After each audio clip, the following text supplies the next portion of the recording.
Cuaca cerah pagi Minggu 4 Desember 2022, Minggu Advent kedua. Temanya tentang damai. Kalau Advent pertama kan tentang harapan, pengharapan. Ini lilinnya lilin damai. Lilin apa ya?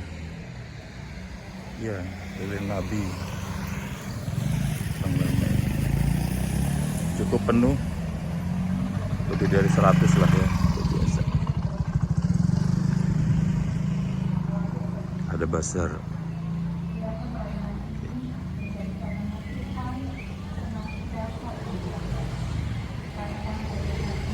Motornya penuh.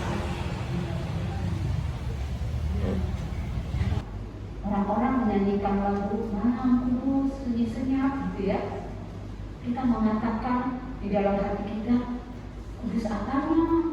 Hati saya masih kotor. Aduh, kudus apanya? Hidup saya masih berat. Hidup saya masih penuh dengan persoalan. Karena kita terlewati, tidak memberi makna dari setiap Advent demi Advent yang kita lalui. Bapak, Ibu, dan Saudara, Natal yang sejati itu hanya bisa kita alami dengan persiapan yang pasti, dengan persiapan yang matang. Dan masa Advent ini persiapannya, bisa nggak kita mempersiapkannya? Bisa nggak kita mengupayakannya?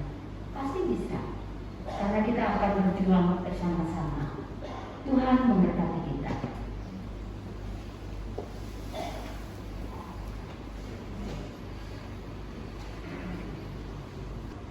Oleh karena itu, masa Advent ini mengajak kita untuk menyambutnya dalam damai. Mengajak kita untuk mengupayakan kondisi damai. Menjadi pembawa damai bagi semua orang dimanapun kita berada. Bagi saya, ini bukan perkara yang mudah.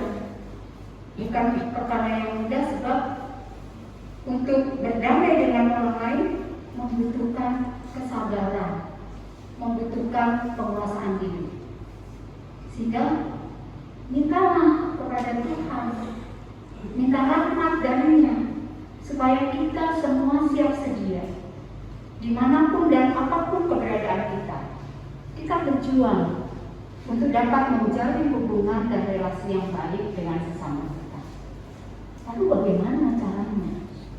Caranya adalah dengan saling peduli, saling membantu, saling mengasihi, menghargai, mau melayani, saling mendoakan, saling membantu, mau menerima kelebihan bahkan kekurangan satu dengan yang lainnya, serta mau mengampuni.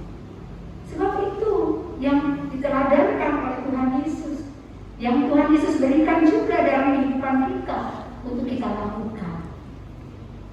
Ya, kalau kita tidak bisa membantu dengan materi, kita bisa membantu dengan tenaga, kita bisa membantu dengan pikiran. Kalau kita tidak bisa membantu materi, tenaga, pikiran, ya kita bantu dengan doa, sehingga persekutuan kita dipenuhi dengan pengenalan akan Tuhan. Ibu, Bapak, dan Saudara, masa Advent ini masa yang penuh rahmat loh. Ayo mintalah kepada Tuhan. Rahmat Tuhan itu lagi besar-besarnya di masa Advent ini. Minta kepadanya untuk diberikan kedamaian dalam hati kita untuk menyambut kedatangannya. Pesan yang kedua,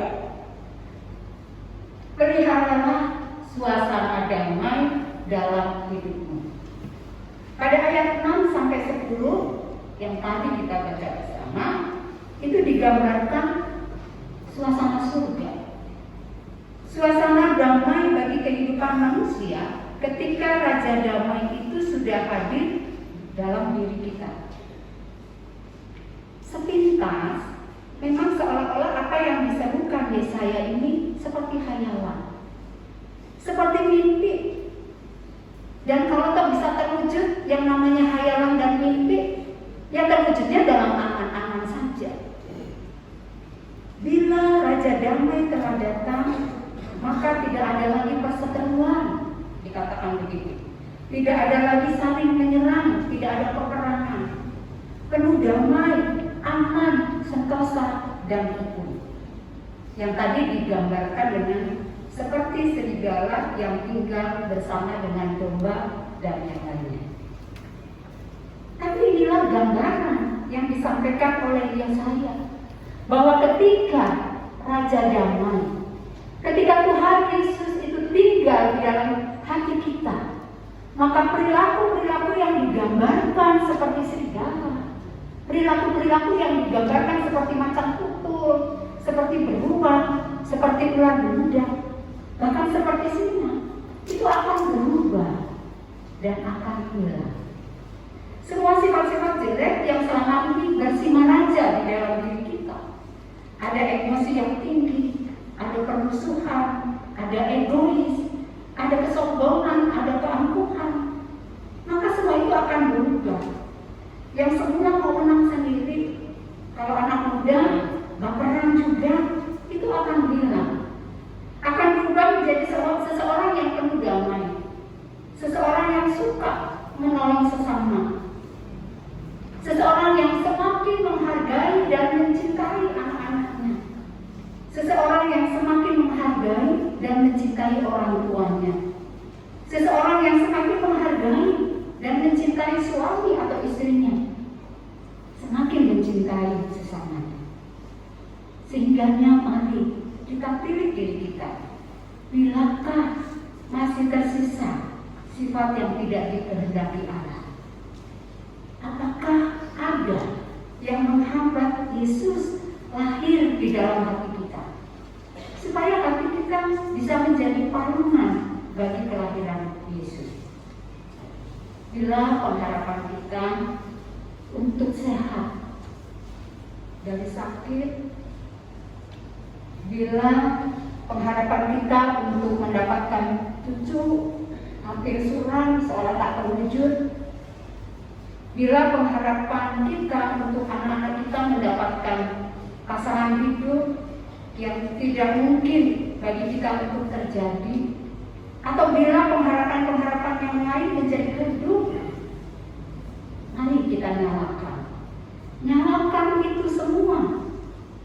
Tuhan itu sedang memproses, Tuhan itu sedang menumbuhkan kembali pengharapan-pengharapan yang sudah redup itu, pengharapan-pengharapan yang suram dan nampak mustahil itu. Menenangkan itu di hati Bapak, Ibu, dan Saudara untuk bangkit kembali. Pesan yang ingin disampaikan adalah jangan padamkan harapanmu.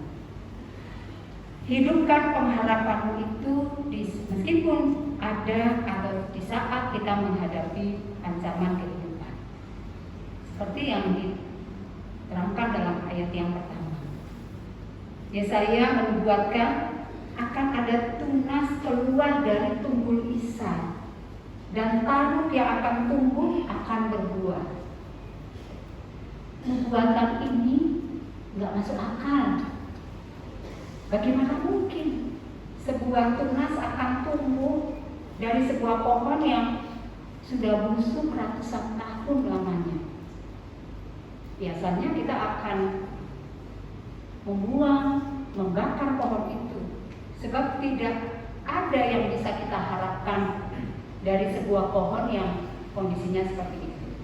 Tapi justru Allah menjanjikan akan tumbuh tunas baru dari pohon yang sudah busuk itu, dan selanjutnya akan berbuah. Ini gambaran tentang Israel.